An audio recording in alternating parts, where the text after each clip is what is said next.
Tita L. Inuman na. Ay, hindi pala. Sorry. Tuesday pa lang, Tuesday. Dear Tita L, magandang gabi po sa inyo. Pakitago na lang po ako sa pangalang Vanny. I am a newbie sa mundo ng employment. Actually, contractual staff lang ako ngayon. Maganda naman yung starting pay ko pero wala pong benefits and tenure. Depende sa performance kung i-renew. Kaya the least I can do is waste my money. Naturally, super saver ako, Tita L. So getting into the point kung bakit po ako sumulat. Meron kasi akong boyfriend. We have a significant age gap of 11 years. Well-established na siya sa career niya, holding a managerial position and earning close to 6 digits monthly. Wow! Ka-jackpot ka, bakla. Ay, mali. Nagkakilala po kami sa isang education and research forum series nung graduating ako. 3 Saturdays po yun na inattend ko. And on the second Saturday pa lang, he introduced himself na sa akin. Yun pala, he was interested in me. Pero later on niya lang na inamin sa akin nung nililigawan na niya ako. Sinagot ko po siya ng graduation ko para andun sina mama at papa. Okay naman po kami and going strong ngayong 8 months na po kami. Gusto ko po sana siyang regaluhan ngayong Pasko pero hindi ko alam kung anong pwede kong ibigay sa kanya na afford ko. When it comes sa material possessions kasi, provided niya na lahat sa sarili niya. Hindi rin po siya foodie, naisip ko sana nga food trip.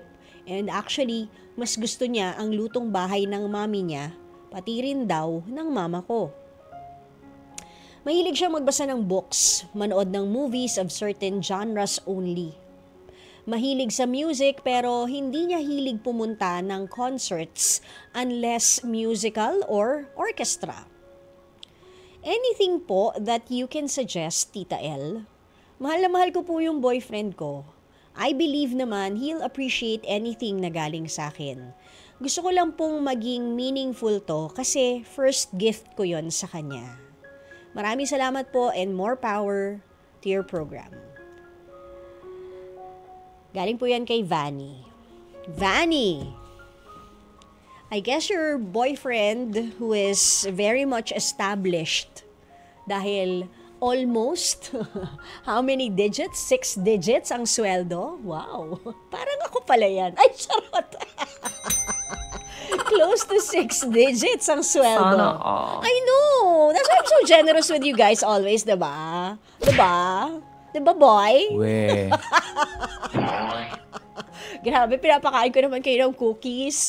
Pero yung binili doon sa anong tawag doon sa pabrika, ang tawag doon yung mga, anong tawag doon, yung bali-baliktad yung, yung hindi pumasa sa quality control. Ay, nako. O, yun lang naman ang difference nun, pero same pa rin yung lasa, di ba? Anyways, so going back, Vanny, sa boyfriend mo na may 11-year gap kayo at very stable na sa buhay with almost 6 digits ang sinesweldo. At sabi mo nga, ikaw ay starting pa lang bilang isang empleyado at hindi ka pa regular employee, contractual. You know, I believe that anything that you give to your boyfriend, if he really loves you, he would appreciate it. Bakit hindi mo siya bigyan ng sign pen na may pangalan niya? Diba? Para tuwing pipirma siya ng kontrata, malay mo, that would be his lucky pen. Oh, hindi ba? Ganyan. O kaya, bigyan mo siya ng outdoor person ba siya? Bigyan mo ng Swiss knife or ng tools. O siguro naman meron siyang sasakyan, hindi ba? Bigyan mo ng I don't know, kung mga Roman Catholic kayo, bigyan mo ng rosaryo, di ba? Sige mo ng picture mo yung ano niya, yung rear view mirror. Lagay mo yung picture mo doon. Para sa sunod magbambarumbado siya, titingnan yung mukha, ay, hindi ako dapat magbarumbado, baka hindi kami magkatuluyan. Yan, ganyan. Hindi ba? Get something for his car kung meron siyang sasakyan. Naku, parang imposible namang wala kasi managerial tapos almost 6 digits na yung di ba, yung sweldo. So, yung mga little things na ganon, o kaya maybe sabi mo nga ang gusto lang niyang luto ay luto ng mama niya at ng mama mo. What if ipagluto nyo ng mama mo yung boyfriend mo, 'di ba? Sabihin mo, "Oy, kaming dalawa ni mama nagluto niyan." 'Di ba? Hindi man siya kumbaga tangible ng habang buhay kasi papasok na yun sa bituka ng jowa mo, but the core memory, it would last for sure. Natikman na ba niya kung gaano ka kasarap magluto ng ulam o maybe ng pasta, hindi ba? Something personalized kung ako yung tatanungin mo. Kasi, alam mo sa totoo lang, Mars, ang hirap talaga ng sitwasyon mo. Kasi, for somebody na sumisweldo na ng almost 6 digits at he's already made, ang hirap niyan kasi, naku, for sure, mayaman problems yan. Anong rubber shoes kaya ang bibilihin ko? Tapos nagpunta lang sa mall, nag-init ang ulo, maya-maya may bit-bit ng rubber shoes. O kaya naman nag-init ang ulo, maya-maya may bit-bit ng kung ano-ano. Iniwan mo lang saglit, nag-CR ka lang, pagbalik mo, ano yan? Nakapag-shopping na mag-isa. Namili na ng kung ano-anong branded na kung anich-anay, hindi ba? So, ang hirap kasi bigyan if it's not personalized. And sabi mo nga, medyo on a budget ka din. Pero kung kaya naman mag-ipon din, kung gusto mo rin naman ng branded, kahit yung the smallest of things lang, branded na keychain, branded na wallet, para hindi ganun kasakit. Kasi ang mahal kapag yung, alam nyo na, yung buhaya, anak ng buhaya talaga, ang mahal nun 5,000, 7,000, 11,000, 13,000 for a jacket na burda lang naman ang binabayaran. 'Di ba? May 19,000 pa. Bakla, sweldo na 'yun.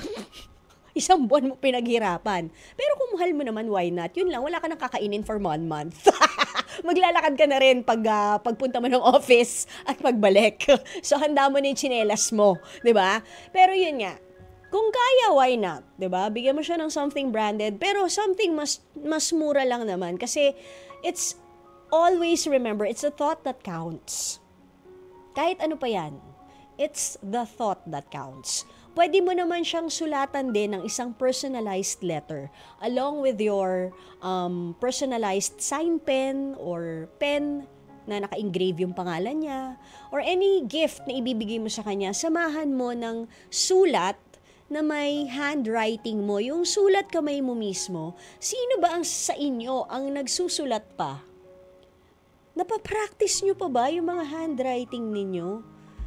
Hindi ko nga natanong kanina yung mga STI students, do they still take down notes using a notebook? Ha?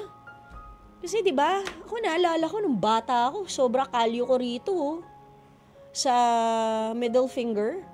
Kasi diba, sanay na sanay tayo magsulat, andiin ko pa naman magsulat. So actually hanggang ngayon medyo, may kalyo pa. So, anything that you give to your boyfriend, if it's personalized and kung samahan mo ng sulat, diba? Expressing how much you truly feel para sa kanya, I guess, that would be enough. Sabihin mo rin sa kanya, pasensya ka na, alam mo naman, newbie employee pa lang ako, babawi ako sa'yo kapag bonggang boss na ako. Ganon. Diba? Also, I would also suggest, since 8 months pa lang naman kayo, though I do understand na this is your first Christmas with him and gusto mo maging special, pero since 8 months pa lang kayo, wag rin masyadong todo. Kasi hindi natin alam kung hanggang saan ang relasyon nyo. Not that I'm, kumbaga, dinadown kita.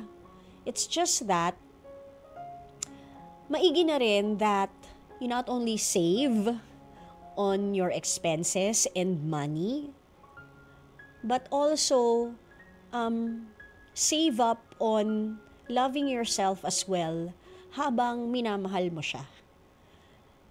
Kasi 11 years age gap, iba rin yun ha. Pero kung ako tatanungin nyo, mas okay na mas matanda yung lalaki. At least, mas mature na siya. Imagine mo kung bago kang empleyado, so kakagraduate mo lang, mga ilang taon yun? 23? 24? Mga ganon, diba? Yung mga age. Imagine mo kung yung jowa mo kasing age mo, kung hindi naman responsible at mature, ang hirap talaga nun. So, okay na tayo kay boss. Okay na tayo dito sa boyfriend mong, already arrived. Yun lang, because he is more mature than you are, I don't know kung sa edad mong yan ay mas bibilis, hihilahin niya yung pagiging mature mo, o baka naman ikaw ang humila sa kanya, not naman to the extent of your level ha, pero maybe you make him feel a bit younger, but not necessarily mature or immature. Diba? So sana, I'm hoping, kahit na meron kayong 11-year age gap, sana you will live happily ever after. Okay, Vanny?